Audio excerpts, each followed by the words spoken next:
Well, good morning. How's it happening? How you doing, Ed? Well, I can't complain because nobody listens anymore when you do. Yeah. All right. We kind of want to, it's a Thursday morning market kind of thing. Market's doing all right. Rates up and down like they're going to do.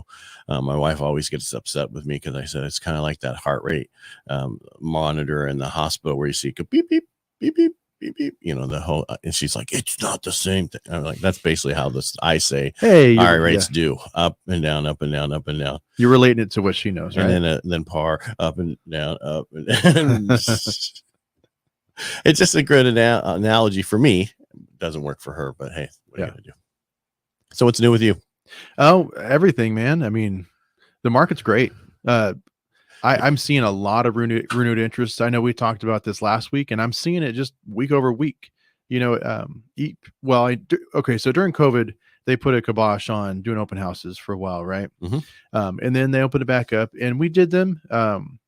But it wasn't super busy open houses, right? Because a lot of times you didn't want people in your house during that. Yeah, people didn't want them in their house, or people had already viewed the house before you even had a chance, to do open house on the weekend because, everybody wanted to see it right away. There was no inventory. You had to see it within the first 48 hours. You weren't getting a chance, right? Right. And so we didn't have really, really good pulse on people's interest in the market.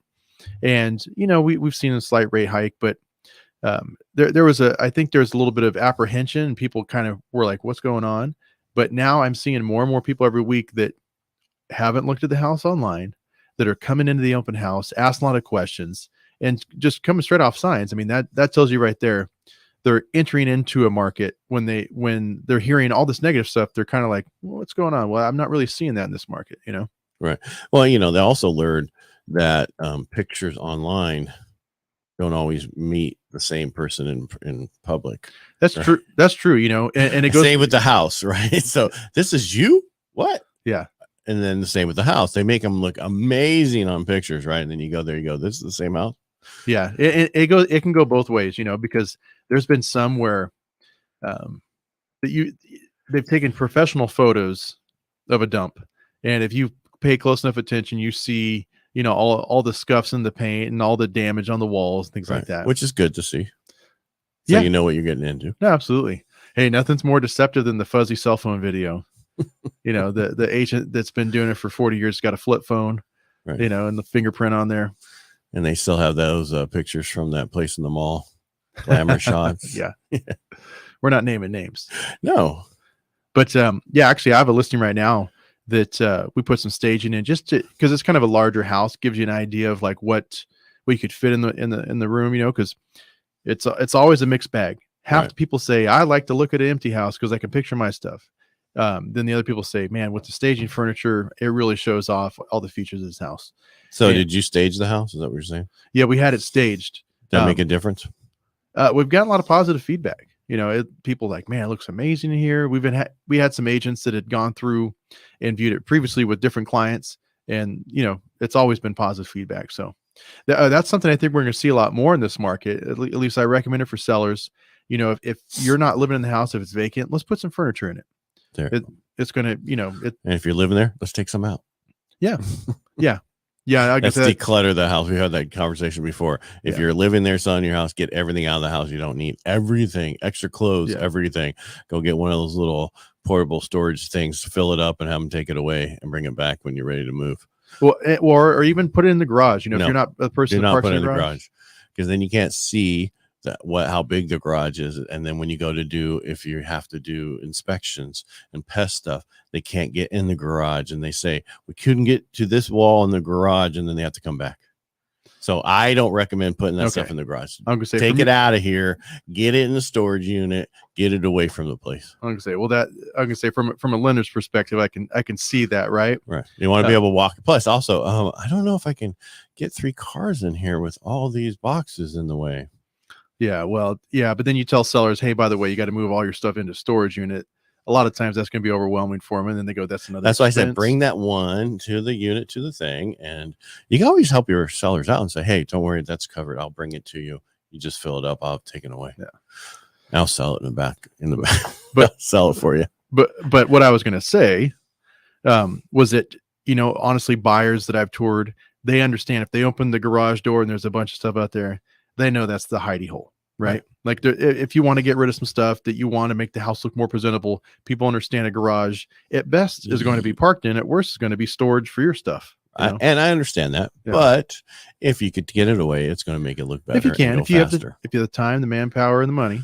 Yeah, well, that could all be done. A couple things I want to talk about. We talked about on Tuesday, changes in the VA real quick, that you don't have to, the VA buyer can pay for the pest report, which was before, and they also can actually pay for repairs now in 2/3 of the lower states. All right. So I should say 2/3 of the country. And usually, right, if the map was right in the pretty much middle of the states and down. So California, Texas, a lot of the different places that we're part of, but California is most important for us because that's where we are. Yeah. And the other thing we talked about briefly, want to bring up again, is be careful who you use to sell your house. There is some issues with, I'll let you talk about it since it's your market more than mine. Yeah. So Open Door. We briefly touched on this article on Tuesday, but we were talking about how there was a $62 million fine for misleading customers about true costs of its home buying process. Right. And basically the thing was hit with home buyer and seller open about misled sellers telling them they would make more money selling it to them. So they dispute this allegation. However, they did settle. So if you really are against it, I would go fight it. Now, the other thing I want to talk about, and I didn't bring this up to you, but supply, no bubble, but supply of homes. I keep seeing that we have a 3-month supply. I think that's nationwide because it's not here locally. No, we're seeing more inventory come on, but nothing like crazy. No. So if you look at the supply, if you go back up here, we had 8 months, almost 9 months, almost 11 months during this period of time where we had all these extra homes on the market, 3.5 million homes actually nationwide on the market. Yeah. And we don't have that. I'm going to say, and one of my brokers was actually talking about how, at one point in time, I think we had like 15 months of inventory during that during that crash. Yeah, that's a little over a year. Year and 3 months. That's just crazy compared to now, right? Right. And so, and then the other problem was during that bubble period of time, our lending standards were really horrible. Now, pretty much everybody puts money down. Everybody has a high FICO, and it's not the same. So we're not going to see it. And here's the foreclosure period. See the difference? Look at that. Top 2.9 million foreclosures. Look at that. That's just unheard of. And we're lucky now. We average foreclosures a year is 240 some thousand. And right in 2021, we only had 151,000 of them. Now, if you're somebody that's listening and you're actually in pre-foreclosure, and you're kind of going through that process, and you're unfortunate and they're not able to work with you, give us a call, because you have equity. Yeah, there's a ton of equity. And you can sell that thing before it goes foreclosure. You can actually have them stop it. Absolutely. And a lot of people don't realize FHA. I don't know if you know this, but if you have an FHA loan, you get behind on it.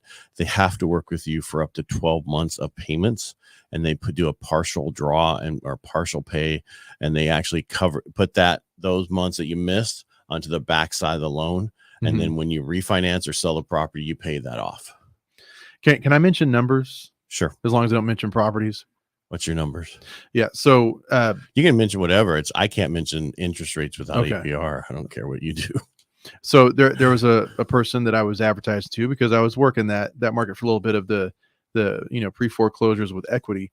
First of all, a lot of these people have no idea how much equity they actually have in their house, right? Mm-hmm. And so I encouraged her to try and restructure her loan so she could stay in her house. Couldn't get it done. They kept moving the goalposts. So she said, I need to sell this thing. By the time we closed escrow, went from a foreclosure to a, basically traditional sell. It didn't hurt her credit at all as far as that goes. She walked away with $153,000 cash. Yeah. And that's after, listing fees and closing costs, everything. Well, I told you that when I was looking at my house, because we're putting a pool in, and I had to appraise, and I thought it was going to come in at 545, and it came in at 646 or 660. Yeah, 646. So I was $100,000 off. Yeah. Excuse me. Hey, for someone who's in industry, that's well, it's really hard to know in certain parts of Modesto, right? If you're in the track home areas, it's pretty easy because there's so many houses, the same square footage, same model, same everything. Yeah. But in the older part of Modesto, every house is unique. So you can't just go, okay, this one is this one, this. And I looked at their numbers. I was like, yeah, those work, pretty much. I think also, and there wasn't a huge, it's worth so much more because it's single story. Yeah. That kind of getting off topic, but when you're running, as long as it's real estate, it's still topic. When you're running comparables in unique neighborhoods, like say like Reseda or like College area, places like that, I like the challenge, and it also gives me a chance to like just kind of look at all the houses that sold recently. But yeah, man, it's like how you get really good at your evaluation because every house is literally a custom home. I haven't seen two that are the same. So then you can start figuring out what you're going to reduce price on and things like that. I don't know. It's difficult, and I run into this a lot with agents in certain areas, and they're like, well, this house sold for the most square footage than any other house in the neighborhood. Well, your house is smaller than the last one that just sold, right? Yeah. There is a floor there. You can't go below, Well, the other thing is that's not how appraisers look at properties. All right. They look at a property at, say it's 2,000 square feet. They're going to go find comps that are 2,400. So 20% above and 20% below. Mm-hmm. And that's the range of comps they're looking for. They're not going to get a 3,600 square foot house and comp it up against a 2,000 square foot house. It just doesn't work that way. It doesn't work. So so they look in those little ranges and the difference in the square footage, they get a certain portion dollar wise towards the difference. They look at bedrooms, bathrooms, pool, no pool, garage. That other extra house in the back could be a pool house, but it's definitely not a mother's-in-law quarters because that's illegal to say these days. Yeah. And they adjust it all these different ways. And so you can't just say, well, my house is that house sold for X $400 a square foot, and mine is 500 square feet more, so mine should go for double. It doesn't work that way. Yeah, that's the hardest thing to work against. When we're working with sellers, just trying to explain how we came with the value. But yeah, because like you said, they'll see the house that's 1,500 square foot that sold at say 349 a square foot. And they say, well, my house is 3,000 square feet. So you're right. It should be 649,000. No. And I didn't realize, I was in the business for a long time, but during the downturn, because I have my broker's license, I got hit up by all these BPO companies to do BPOs. And I did them to learn how to price homes. So I knew how the value was. And I'm glad I did because it gave me knowledge I use today. Yeah. Yeah. And also it was a little extra pay, and it didn't take very long to do them. So I kind of talked about the new stuff I've seen in the market. How about you, Ed? What are you seeing? I'm just seeing people are finally, understanding that rates are where they're at. They are getting better, and get that house now and secure your payment. And what I mean by that is because rents are continually going up. They're not stopping. They're year over year going up, and we're going to see house values go up. All right. So I saw an article that said half of the country is going to go up in value. The other half is going to go down in value. Okay, well, I can do 50-50 too, right? And I think I brought it a little bit ago, about 3 months. We're not seeing that in our area. Maybe 1.2 months. We don't have the same. California is a unique area. Modesto's even worse right now because we haven't built any homes. We used to build 1,000 homes a year. We build 100 now in Modesto. That's just ridiculous. And I've heard rumors of a housing track in Riverbank where they're going to be. What is it? 250 homes. Where they're going to be small, right? I think it'd be like that. Oh, I know. I actually on Mike Douglas' show last week, I brought up they're building tiny homes there. They're between 600 and 700 and something square feet, and they're going to go for about 350,000 if they get approved. The problem is the city does not, in their ordinance, doesn't allow that size of houses. Okay, yeah, the price is way below the minimum structure size, right? And so a lot of people ask, what's the minimum square footage for FHA conventional VA?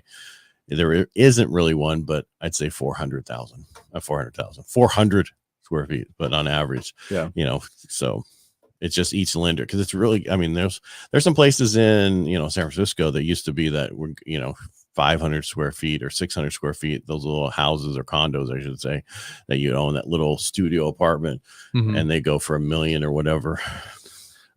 And I understand and appreciate the efficiency of tiny homes, But once the payment's getting up to the price of a traditional home, what's the point? Well, I mean, so someone else asked, well, that just means, what is that going to do to my house? Is that going to make my house go up even more in value because my house is double that size?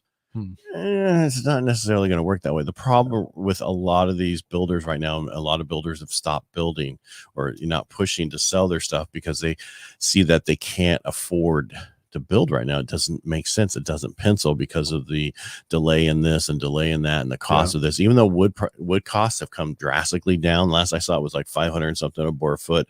At the top of the pandemic, it got up to $1,400 a square foot board foot. Huge difference. Before it was $248 a board foot. Yeah. And now it's double what it used to be, but that is a third of what it was. You follow me at the high? Yeah, it's an improvement. So that's improved, but then you have problems with doors and windows and other stuff. I mean, we're redoing our windows, and it's going to take 3 months to get them. Yeah.